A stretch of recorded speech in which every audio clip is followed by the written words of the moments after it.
Everyone, कैसे हैं आप सब। आप सबका एक बार फिर से बहुत बहुत स्वागत है मेरे यूट्यूब चैनल में, जिसका नाम है माइंड योर इकोनॉमिक्स, जहां मैं आप सबको तैयारी करवाती हूँ यूजीसी नेट जेआरएफ के एग्जाम की। यहां मैं आपको पेपर 1 पेपर 2 दोनों सब्जेक्ट्स की जो है प्रिपरेशन करवाती हूँ, specifically in the subject of economics for paper 2।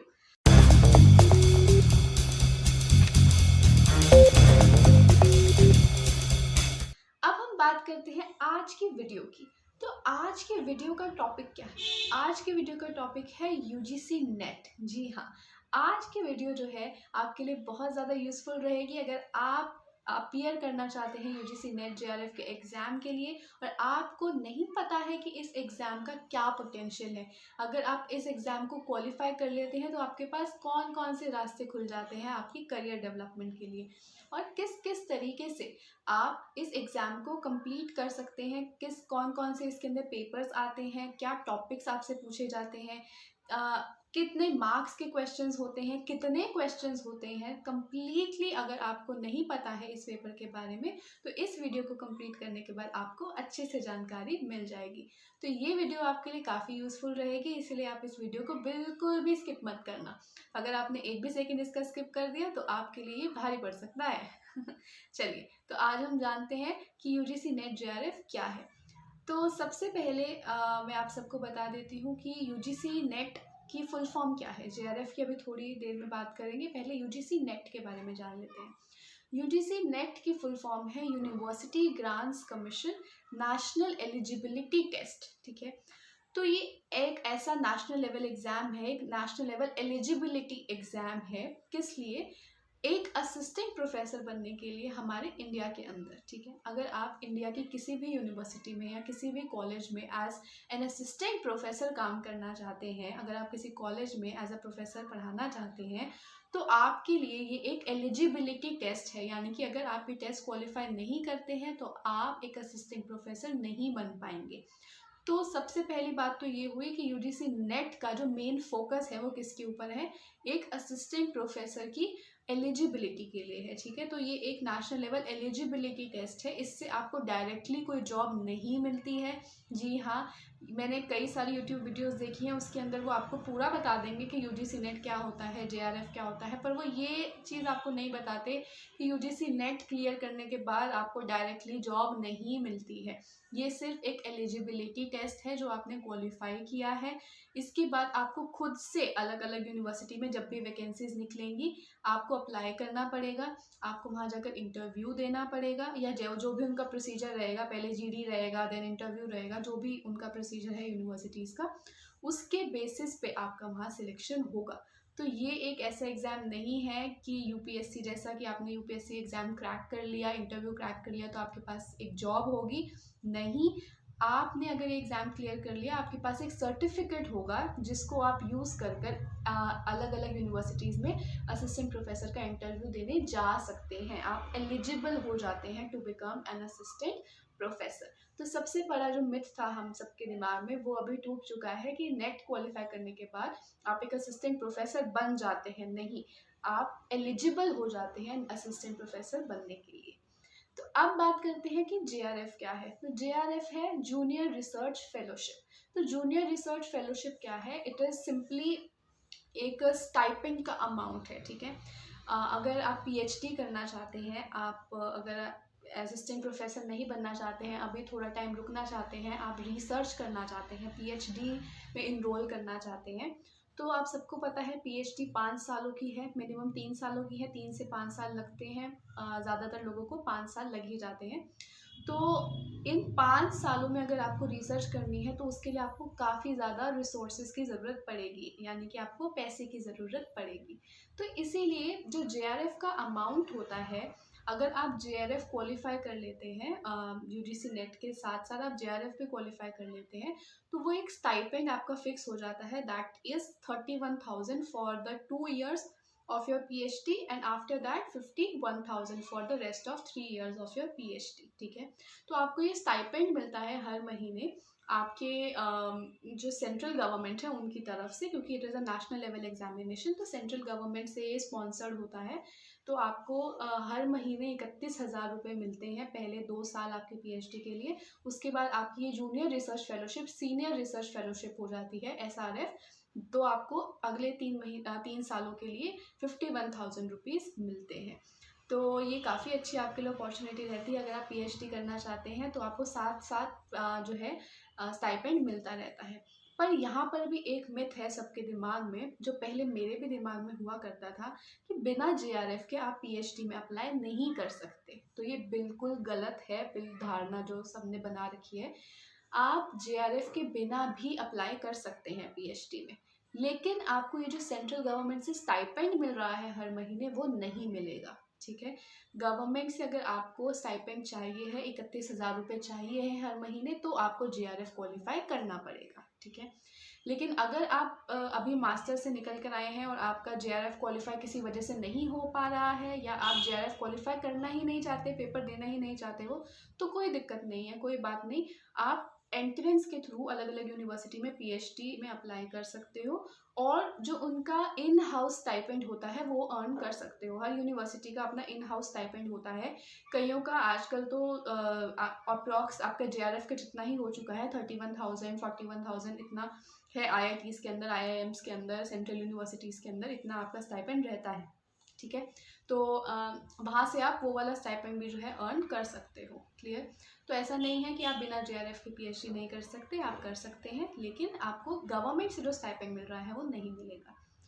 चलिए, अब एक और यहाँ पर बात आती है हमारी between JRF and UGC net. तो एक और भ्रम मैं यहाँ पर आप सबका तोड़ना चाहती हूँ कि यूजीसी नेट और जेआरएफ ये दोनों एक ही पेपर होते हैं। कई बच्चों को लगता है कि इनके लिए दो अलग अलग पेपर कंडक्ट किए जाते हैं, यूजीसी नेट के लिए अलग, जेआरएफ के लिए अलग। तो ऐसा नहीं होता, पेपर सेम होता है। वही एक पेपर जो आप यूजीसी नेट के लिए देते हैं, वही सेम पेपर आपका जेआरएफ का होता है। आपको दूसरी बार कोई पेपर नहीं देना होता, लेकिन जो कट ऑफ निकलती है वो दोनों की अलग अलग निकलती है। ठीक है, यूजीसी नेट की जैसे मान लेते हैं अगर आपकी 68% निकली है, तो जेआरएफ की उससे थोड़ा 4 या 5% ज़्यादा निकलेगी, यानी कि 72% या 73% जेआरएफ की कट ऑफ निकलेगी। तो अगर आपने 68% या उससे ज़्यादा लेकर आए हैं तो आपका नेट क्वालिफाई होगा। अगर आपके 72 या 73% से ज़्यादा आए हैं तो आपका साथ में जेआरएफ भी हो जाएगा। ठीक है, तो इन दोनों की कट ऑफ अलग अलग निकलती है, पेपर आपका सेम रहता है। ये भी एक भ्रम बच्चों के दिमाग में रहता है, जो मैंने अभी के अभी क्लियर कर दिया है। चलिए, अब हम बात करते हैं कि एलिजिबिलिटी की, कि कौन सा बच्चा जो है वो यूजीसी नेट जेआरएफ में अपीयर होने के लिए एलिजिबल है। तो अगर आप मास्टर्स कर रहे हैं अपने सब्जेक्ट के अंदर, किसी भी सब्जेक्ट में आप कर रहे हो, अगर आप मास्टर्स कर रहे हैं और आपका पहला सेमेस्टर भी है, तो भी आप ये एग्ज़ाम दे सकते हैं। ठीक है, आप एलिजिबल हैं बिल्कुल अपने फर्स्ट सेमेस्टर के अंदर भी, अगर आप मास्टर्स कर रहे हैं, कि आप नेट के लिए अपीयर हो जाए, तो आप बिल्कुल दे सकते हैं इसका अटेम्प्ट। ऐसा नहीं है कि आपको आफ्टर पोस्ट ग्रेजुएशन ही देना है, आप ड्यूरिंग योर पोस्ट ग्रेजुएशन भी इसका अटेम्प्ट दे सकते हो। मैंने काफ़ी सारे स्टूडेंट्स ऐसे देखे हैं, मेरी यूनिवर्सिटी के अंदर भी काफ़ी स्टूडेंट्स ऐसे थे जिन्होंने अपना पोस्ट ग्रेजुएशन के अंदर रहते ही अपना नेट जो था वो क्वालिफाई कर लिया था। तो इसीलिए आप भी ऐसा कर सकते हैं। अपने मास्टर्स ख़त्म होने का वेट ना कीजिए। आप अगर मास्टर्स कर रहे हैं और आप असिस्टेंट प्रोफेसर बनना चाहते हैं या पीएचडी करना चाहते हैं, तो आप ड्यूरिंग योर मास्टर भी अपना एग्ज़ाम दे सकते हैं। क्लियर? अब बात आती है हमारी कि इसका और क्या एलिजिबिलिटी क्राइटेरिया है। तो आपके मिनिमम 55% होने चाहिए इन योर मास्टर्स डिग्री। ठीक है, आपकी मास्टर डिग्री के अंदर आपका मिनिमम 55% जो है मार्क्स होने चाहिए। एग्जाम्शन कैटेगरी के लिए आई थिंक इट इज़ 50%, तो एग्जाम्शन के लिए you will have to check. मैं कम्प्लीटली आपको नहीं बता सकती कि एग्जाम्शन के लिए कितनी परसेंटेज है, लेकिन I think it is 50%, and for the general category it is 55%। तो अगर आपके 55% से ज़्यादा हैं आपके मास्टर्स के अंदर और आप असिस्टेंट प्रोफेसर बनना चाहते हैं, तो आप ये एग्ज़ाम को दे सकते हैं। अब बात आती है एज लिमिट की। तो एज लिमिट यूजीसी नेट के लिए कोई भी नहीं है। ठीक है, तो अगर आप 21 साल के हैं, या आप 35 साल के हैं, आप 60 साल के हैं, आप यूजीसी नेट दे सकते हैं। यूजीसी नेट के लिए कोई भी एज लिमिट नहीं है, और नंबर ऑफ़ अटैम्प्ट्स भी लिमिटेड नहीं है, आप कितने भी अटैम्प्ट्स दे सकते हैं। अगर हम बात करें जेआरएफ की, तो JRF के अंदर आपका लिमिटेशन है ऑन योर एज, ठीक है। तो आपकी एज इज़ मैक्सिमम 31 ईयर्स। अगर आप 31 ईयर्स से ज़्यादा के हैं, 32 ईयर्स के हैं, तो आप JRF के लिए अपीयर नहीं हो सकते।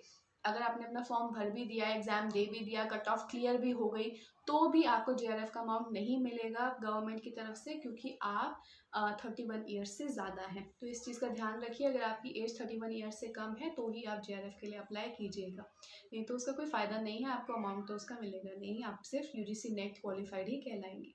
अब हम बात करते हैं कि पैटर्न क्या रहता है आपके पेपर का। तो पैटर्न इस तरीके का रहता है कि 2 पेपर्स आपके आते हैं, एक पेपर 1 और दूसरा पेपर 2। पेपर 1 आपका एक जनरल पेपर होता है, ठीक है, जो हर सब्जेक्ट के लिए सेम रहता है। किसी भी सब्जेक्ट के हो, आप कोई भी सब्जेक्ट पढ़ते हो, इकोनॉमिक्स पढ़ते हो, हिंदी पढ़ते हो, अंग्रेज़ी पढ़ते हो, संस्कृत पढ़ते हो, आपका पेपर 1 जो है वो सेम रहता है, ठीक है। मतलब उसका सिलेबस सेम रहता है और पैटर्न सेम रहता है पेपर का। पेपर तो अलग अलग आता है क्योंकि अलग अलग दिन में होता है, लेकिन पेपर का पैटर्न सेम होता है, सिलेबस सेम होता है, जनरल पेपर वो आपका होता है। उसके अंदर आपकी कुछ 10 यूनिट्स आती हैं, ठीक है, जिसमें टीचिंग एप्टीट्यूड आपको पढ़ना होता है, रिसर्च एप्टीट्यूड आपको पढ़ना है, communication, mathematical aptitude, logical reasoning, information and communication technology, people development and environment.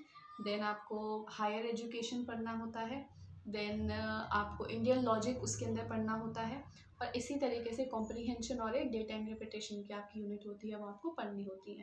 तो ये कुल मिला के 10 यूनिट हैं जो आपको उसमें कवर करनी होती है, इनका सिलेबस कवर करना होता है to complete your paper 1 preparation. अब हम बात करते हैं पेपर 2 की। तो पेपर 2 आपका सब्जेक्ट ड्रिवन होता है, जिस भी सब्जेक्ट में आपने मास्टर्स करी है उसी सब्जेक्ट से रिलेटेड वो आपका पेपर रहता है, चाहे वो आपका कॉमर्स हो, चाहे वो आपका इकोनॉमिक्स हो, चाहे वो हिंदी हो, अंग्रेज़ी हो, ठीक है। तो आपका जो भी वो सब्जेक्ट रहा है उसी के ऊपर बेस्ड आपके वो क्वेश्चंस रहते हैं। आपकी ग्रेजुएशन में से भी होते हैं और पोस्ट ग्रेजुएशन में से भी होते हैं, और कहीं बाहर से वो क्वेश्चंस नहीं होते, ठीक है। आपके उन्हीं दोनों के सिलेबस में से रिलेटेड वो क्वेश्चंस होते हैं। तो ये तो बात हो गई आपके कि कौन कौन सा पेपर होता है और उनके क्या क्या टॉपिक्स आते हैं। अब बात कर लेते हैं कितने मार्क्स का क्वेश्चन होता है। तो आपका हर एक क्वेश्चन 2 मार्क्स का होता है। पेपर 1 जनरल पेपर जो है उसमें आपके 50 क्वेश्चन आते हैं, यानी कि 50 इंटू 2 100 मार्क्स का आपका पेपर 1 रहता है। पेपर 2 की अगर हम बात करें तो पेपर 2 में आपके 100 क्वेश्चन आते हैं। 100 में अगर हम 100 को अगर हम 2 से गुणा करें तो 200 मार्क्स का वो आपका पेपर रहता है पेपर 2। और अगर हम कुल मिला के बात करें तो 300 मार्क्स का आपका पेपर रहता है, ठीक है। UGC नेट का जो आपका पेपर रहता है वो 300 मार्क्स का रहता है। तो ये तो बात हो गई हमारे मार्क्स की। देन नेगेटिव मार्किंग, ये भी मिथ काफ़ी लोगों के दिमाग में रहता है कि क्या इस पेपर में नेगेटिव मार्किंग है या नहीं है, ठीक है। तो इस पेपर में आपकी नेगेटिव मार्किंग बिल्कुल भी नहीं है, ठीक है। पहले हुआ करती थी, लेकिन कुछ टाइम से नेगेटिव मार्किंग का जो क्लॉज है वहाँ से हट चुका है, आपके नेगेटिव मार्किंग नहीं होती है। तो आप सारा पेपर जो है वो कम्प्लीटली अटैम्प्ट कर आ सकते हैं, आप वहाँ पर तुक्के भी लगा सकते हैं, ठीक है। तो ये आपके लिए थोड़ा पॉजिटिव पॉइंट है कि अगर आपको कोई क्वेश्चन नहीं भी आता है तो आपको उसको छोड़कर नहीं आना है, आप वहाँ पर कुछ भी ऑप्शन लगा कर आ सकते हैं। आपकी 1/4 प्रोबेबिलिटी है कि आप वहाँ पर सिलेक्ट, आपका आंसर जो है वो सही हो जाएगा, ठीक है। क्योंकि 4 ऑप्शंस आते हैं आपके, और ऑब्जेक्टिव टाइप पेपर है पूरा ही आपका। ये चीज़ रह गई थी, मैं बता देती हूँ। ऑब्जेक्टिव टाइप पेपर है जिसमें 4 ऑप्शंस होते हैं हर क्वेश्चन के। तो अगर आप तुक्का लगाते हैं तो हर प्रोबेबिलिटी के हिसाब से आपका सिलेक्ट आंसर सही होने के चांसेस 1/4 रहते हैं अगर आपने तुक्का लगाया है तो। बात कर लेते हैं कि इस पेपर का लेवल क्या रहता है। तो पेपर 1 आपका बहुत अच्छे लेवल का रहता है, ठीक है। काफ़ी ज़्यादा इन डेप्थ आपसे पूछा जाता है, नई नई थ्योरीज पूछी जाती हैं आपसे, कॉन्सेप्ट के अंदर बिल्कुल घुस के आपसे क्वेश्चन पूछे जाते हैं, ठीक है। क्रोनोलॉजी वाले क्वेश्चंस पूछे जाते हैं, मैचिंग वाले क्वेश्चंस पूछे जाते हैं, मल्टीपल स्टेटमेंट्स वाले क्वेश्चन पूछे जाते हैं, पैराग्राफ कॉम्प्रीहेंशन आपका आता है, देन डेटा इंटरप्रिटेशन के क्वेश्चन आते हैं। तो पेपर अच्छे लेवल का होता है। तो ऐसा नहीं कहूँगी मैं बहुत डिफ़िकल्ट होता है तो आप मैनेज ही नहीं कर पाएंगे, मैनेजेबल होता है। अगर आपने 6 महीने की तैयारी कर रखी है अच्छी, तो आप आसानी से उस पेपर को निकाल सकते हैं। और अगर हम बात करें पेपर 2 की, तो पेपर 2 आपका टिपिकल रहता है, ठीक है। पेपर 2 आपका किसी साल आसान आता है, किसी साल मुश्किल आता है, किसी साल मॉडरेट आता है। तो आपको मैं यही कहूँगी कि पेपर 2 जो है आपका खुद का सब्जेक्ट है, ठीक है। तो वो आपकी बेसिक्स कितने क्लियर हैं, कितना आपने अच्छे से थ्योरीज पढ़ रखी हैं, उसके ऊपर बेस्ड होता है। तो अगर आपकी तैयारी अच्छी है, आपने मास्टर्स अच्छे से क्वालिफाई किया है, तो आपके लिए वो पेपर आसान रहेगा, नहीं तो मुश्किल रहेगा। अगर मुश्किल रहेगा तो उसके लिए हम बैठे हुए हैं आपको क्लियर करवाने के लिए। तो आप इस चैनल को जल्दी से सब्सक्राइब कर दीजिए इसी बात पर आपको, क्योंकि इकोनॉमिक्स से रिलेटेड जो है इस यहाँ पर रेगुलर अपडेट्स मिलती रहती हैं और पेपर 1 से रिलेटेड भी मैं आपकी तैयारी करवाती रहती हूँ। तो फटाफट से सब्सक्राइब का बटन जो है वो दबा दो, ठीक है।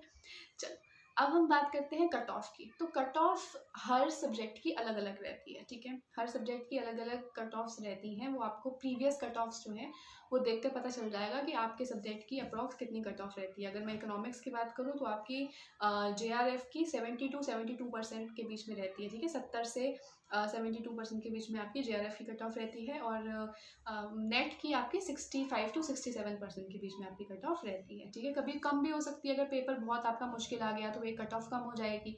बहुत आसान आ गया तो ज़्यादा भी जा सकती है, 74% 75% भी जा सकती है। तो वो पेपर के ऊपर डिपेंड करता है कि कट ऑफ क्या रहेगी आपकी, लेकिन अप्रॉक्स इतना ही रहती है। 70 से 75 के बीच में आपकी रहेगी, 70 to 75% के बीच में रहती है JRF की, और आपकी 65 to 70 के बीच में रहती है आपकी नेट की। देन अब बात कर लेते हैं कि मैम ठीक है, हमने नेट क्वालिफाई कर लिया, हमने असिस्टेंट प्रोफेसर के लिए जाके इंटरव्यू भी दे दिया, लेकिन इससे हमें पे आउट कितना मिलेगा, कितनी सैलरी मिल रही है, इतनी मेहनत जो हमें करनी है, पूरा 6 महीना इतनी मेहनत करनी पड़ेगी। जैसा कि मैंने आप सबको अभी नहीं बताया है, तो आपका जो एग्ज़ाम होता है वो 2 फेजेज़ में होता है, ठीक है। एक आपका जून अटैम्प्ट होता है, एक दिसंबर अटैम्प्ट होता है।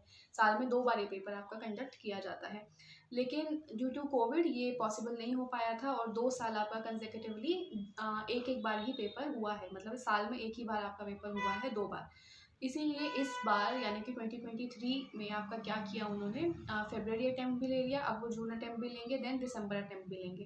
तो उन्होंने 3 आपके अटैम्प्ट्स जो हैं वो इस साल कर दिए, ताकि आपका जो नेक्स्ट साइकिल है वो नॉर्मलाइज हो जाए, आपका पहले जितना ही आपका जिस तरीके से चल रहा था पैटर्न, उस तरीके से ही आपकी नॉर्मलाइज हो जाए।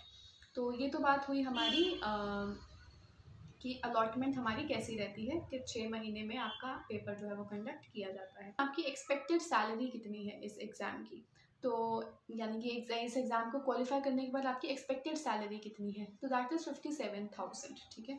तो 57,000 आपका एक सैलरी का अमाउंट है जो आपका फिक्स हो जाता है अगर आप असिस्टेंट प्रोफेसर का इंटरव्यू क्लियर कर लेते हैं और किसी यूनिवर्सिटी में जाते हैं। ये मैं गवर्नमेंट यूनिवर्सिटीज़ की बात कर रही हूँ, सेंट्रल यूनिवर्सिटी की।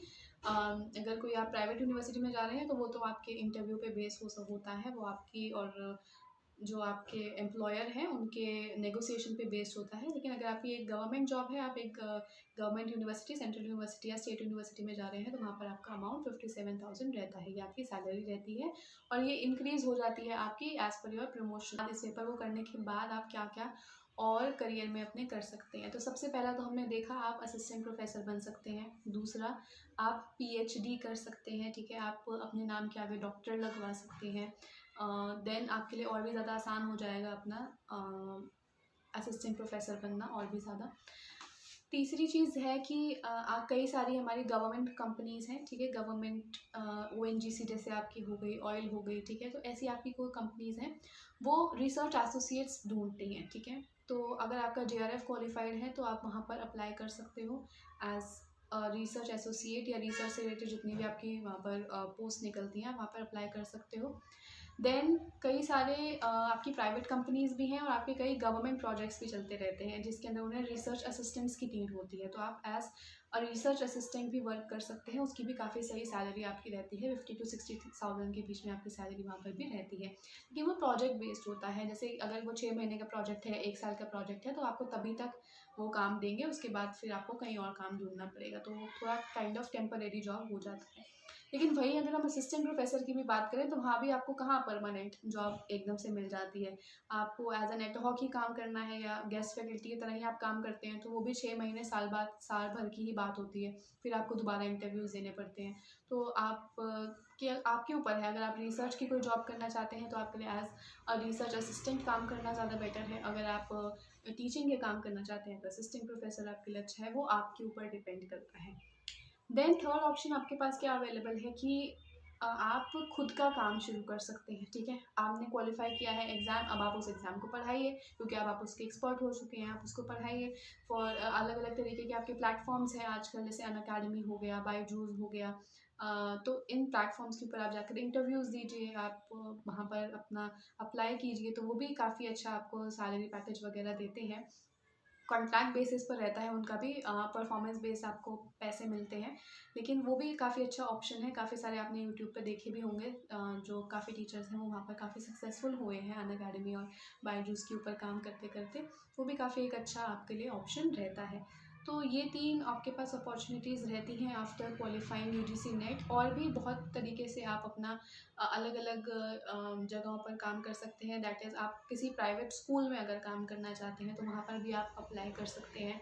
तो अगर आपके पास नेट जेआरएफ है तो हो सकता है कि वो आपको थोड़ा प्रेफरेंस दें ओवर अदर टीचर्स, कि आपके पास एक एडिशनल क्वालिफिकेशन है, तो आप वो भी अप्लाई कर सकते हैं, वहाँ पर भी अप्लाई कर सकते हैं। लेकिन वहाँ पर हो सकता है कि आपको वो बीएड भी मांगे, ठीक है। तो बीएड अगर आपके पास है और साथ में यूजीसी नेट जेआरएफ है, देन गो फॉर इट, आप वहाँ पर भी अप्लाई कर सकते हैं। So this is it for this video. I hope आपको ये वीडियो अच्छी लगी होगी, काफ़ी इन्फॉर्मेशन आपको मिली होगी यूजीसी नेट से रिलेटेड। अगर आपको अभी तक नहीं पता था कि यूजीसी नेट क्या है, क्या इसका पैटर्न रहता है, किस तरीके के क्वेश्चंस आते हैं, तो अब आपको पता चल गए होंगे।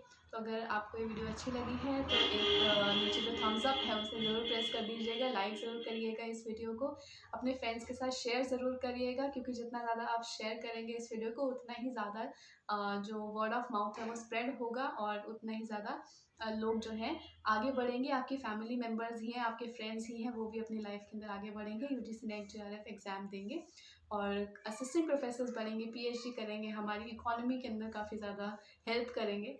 तो रिसर्च एंड डेवलपमेंट की काफ़ी ज़्यादा ज़रूरत है हमारी इकोनॉमी को, तो उसमें अपना इनपुट्स देंगे।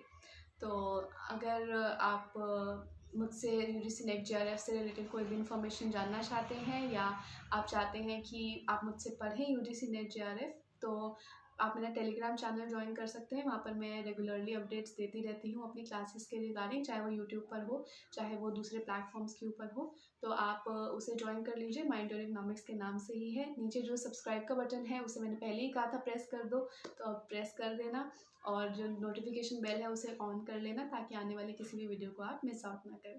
तो जल्दी ही मैं आपके लिए एक और नई और इंटरेस्टिंग वीडियो लेकर आऊँगी। तब तक के लिए stay healthy, wealthy and nerdy, and do not forget to mind your economics. Thank you.